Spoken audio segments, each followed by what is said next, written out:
Hello, fellow peasants. Tonight I'll be reviewing 1947's The Bishop's Wife.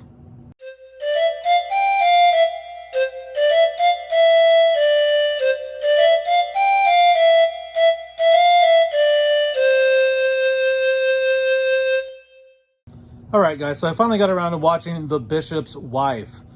This came out in 1947. It stars Carey Grant, Loretta Young, and David Niven. So I've seen a lot of Christmas movies. I've seen a lot of the best. But I was like, is there anything I haven't seen that's really good that it's been off my radar all this time? And I found it. I was looking around, and it turns out The Bishop's Wife is some of people's top 5 films. It's their favorite Christmas movie. And I was like, well, okay, well, I'll check this out. So I went on Amazon to find the Blu-ray. It was very hard to find. And I found a copy on eBay. I found a Blu-ray on eBay. But I finally watched it. And so what is The Bishop's Wife about? Well, basically, David Niven plays a bishop who is having issues in his marriage. He's so wrapped up, he's so tied up in his career and his duties as bishop that he's losing sight of how important his wife and his child and his marriage is. And he wants to build this new cathedral. He's having a hard time raising money for it. He has somebody who wants to give him the money and fully, basically just pay for all of it. But the woman who wants to give him the money, because he needs like $4 million, she wants to basically establish it in her name and her husband's name, and it's more to glorify them than it is to just be a staple in the community. And so the bishop is like, I don't know, I kind of just want this to, you don't want it to go where I want it to go. I don't really want it to be some sort of vanity symbol for you, but you are going to, he's torn because he wants to erect the new cathedral, but he doesn't want it to be some vanity project for the wealthy, And so he doesn't know what to do. Him and his wife are going at it, and he's breaking promises to her, let's go out to lunch, or let's go out to breakfast, let's hang out tomorrow. And then all those plans go to the wayside once he forgets that he had other things planned. And so he prays for guidance. He prays for God to help him figure out what he needs to do about the cathedral situation. And in comes Carey Grant. Carey Grant is the angel. His name is Dudley in the film. And Dudley comes in, and first of all, the bishop doesn't believe that Dudley's an angel. The bishop is like, I don't know about this. Are you sure? And Carey Grant does a couple little miracles, little tricks, things here and there. Nothing too over the top, but just enough that the bishop does eventually start to believe that Carey Grant is an angel. But basically, so Carey Grant takes a liking to the bishop's wife, and he starts wanting to have the life of a mortal. He's going ice skating with her. He's taking her out to her favorite place for lunch. He's buying her hats, and he's basically courting the bishop's wife at some point. And so there's a little love triangle going on between the bishop's wife, and Dudley the angel. And it's an interesting dynamic. It's all happening while it's snowing outside. It's Christmas time. It's done in when it's shot, or where it's shot is old Victorian style homes, and it's a very beautiful setting for a Christmas film. Let's just put it that way. And so yeah, that's basically it. The bishop needs to get the cathedral built, and he needs to piece back together his relationship with his wife, and figure out how to get the Carey Grant out of his life, because Carey Grant is like a smooth talking angel who is hitting on his wife, and so he's got there's a lot of stuff going on here.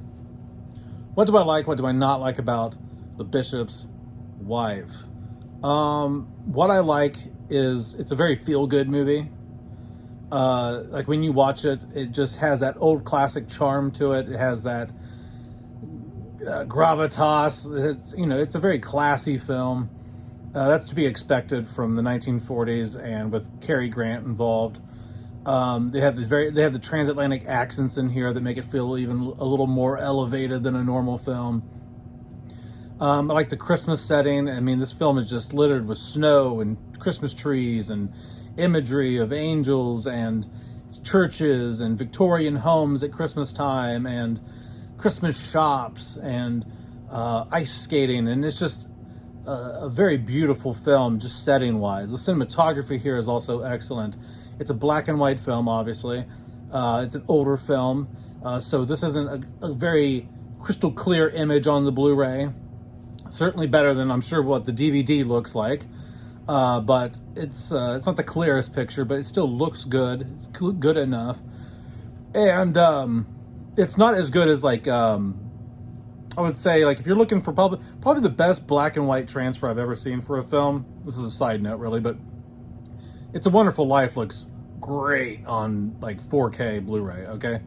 Anyway, so the cinematography here is great. It's beautiful. The blacks and the whites and the gray tones and all the different shades in the film really look beautiful here.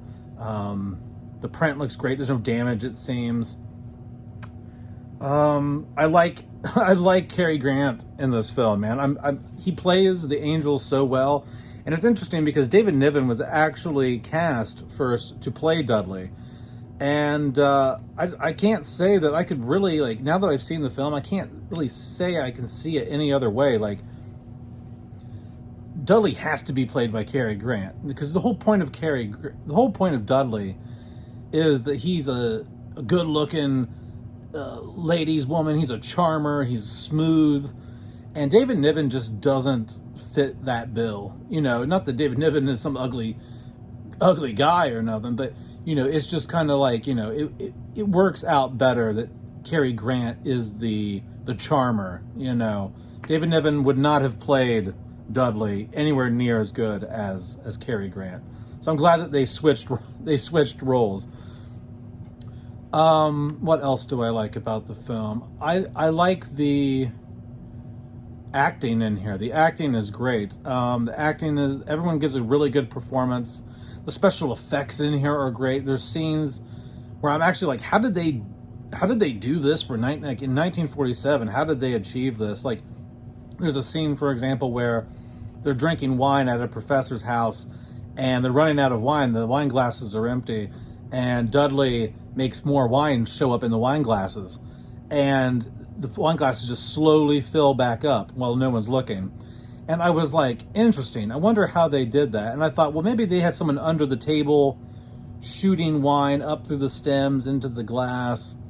But that doesn't appear to be what they did, because if they were just shooting it up, it probably would have shot up and like went over the rim and spilled, or it wouldn't have. This just looks like it naturally is just like rising up. I don't know how they did it, to be honest.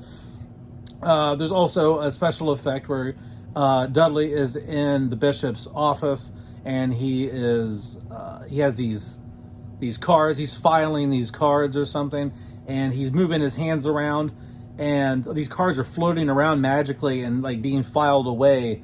And I was like, how did they do that? Like, how did they achieve that back then? So the editing's very nice. And there's also a last trick where Dudley is decorating the Christmas tree in the house, and he's like doing this, and then like the garland shows up, and he does this, then like more stuff shows up, and the last touch on the tree are the lights, and the lights come on when he like does a snap of the fingers or something, and that can easily be done, but the garland and then the little stringy things on the tree, I don't know how they did that. Like, that was actually pretty impressive. So I really like the special effects in this movie as well.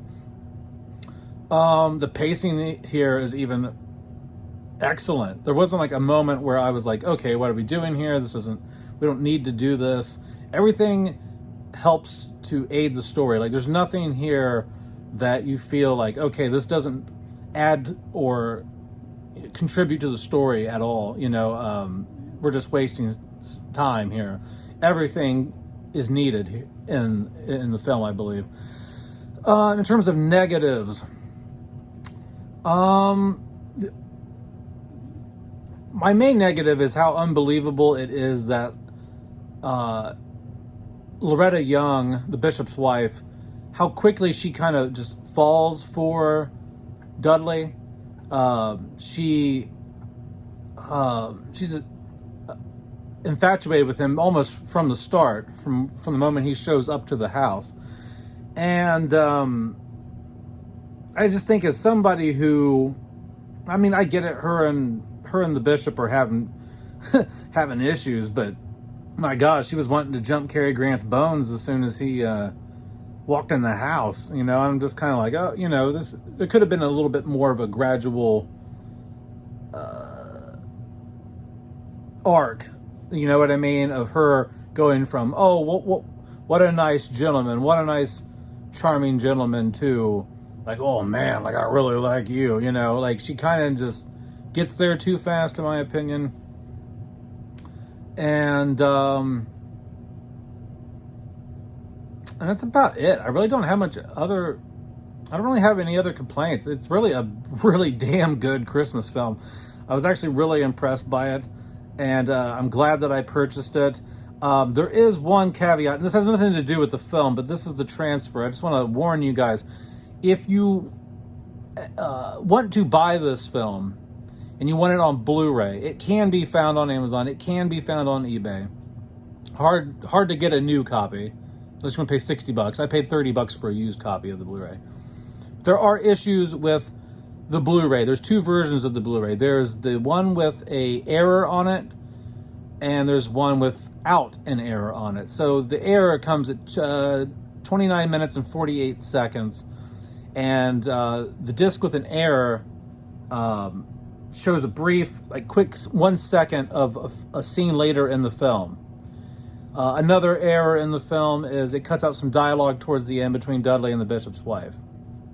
There's also a scene where Dudley is playing the harp, and I guess that scene ends his harp playing ends sooner than it does, or than it should. And so it looks to me that I have one of the corrected Blu-rays, not the original release. My Blu-ray doesn't have the glitch in it where it shows the scene at the end.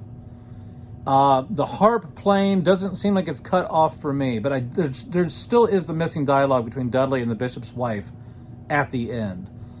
So it doesn't. So I guess both Blu-rays, the good one and the bad one, are both missing the dialogue, but only one is missing. Only one has that glitch of the scene. So I just want to warn you ahead of time, if you buy the Blu-ray, especially if you buy it used, there's a good chance you're going to get the corrupted one that has the glitch in it. And luckily I didn't get that one. I just have the missing dialogue towards the end, which I'm still not happy about. But all in all, guys, I'm pretty pleased with this film. I would recommend going and getting it. I would take the gamble on the Blu-ray. I didn't know about this issue until after I bought the Blu-ray. So go and find the 1997 MGM DVD. I guess the 1997 MGM DVD for this film. Although it's not 1080p, it's not the best looking transfer. It does have everything intact. So if you're looking to buy this film, from what I've read, the 1997 MGM DVD is the one you want.